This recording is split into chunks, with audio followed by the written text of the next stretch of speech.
Now, Schopenhauer takes what seems to be a pessimistic, negative attitude toward this. This one will in nature moves everything to eat everything else. Life lives by consuming life. And then there comes a time in human consciousness when there are certain types of people who say, oh, that shouldn't be that way. So we start by being vegetarians. And then if we're Jains, we start by not eating at all. And Schopenhauer says at one place, life is something that should not have been.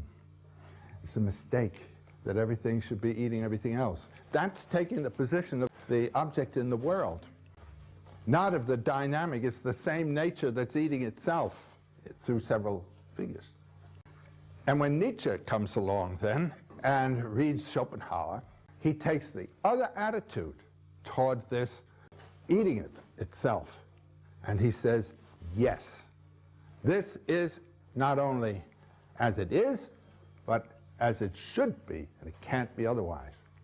Now what this brings in is a terrific emphasis on what the tender-minded call violence. That's what nature is. Every now and then you see something that opens your mind to this.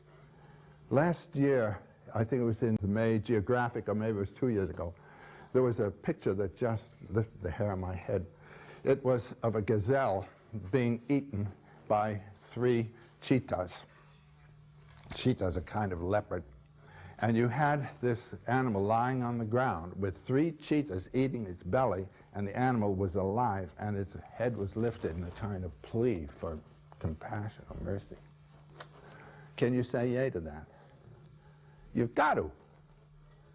So the artist now has to disengage himself from the ethical, phenomenal way of thinking and put himself in the position of this dynamic of the will, and at the same time not lose his time-space position, his ethical position.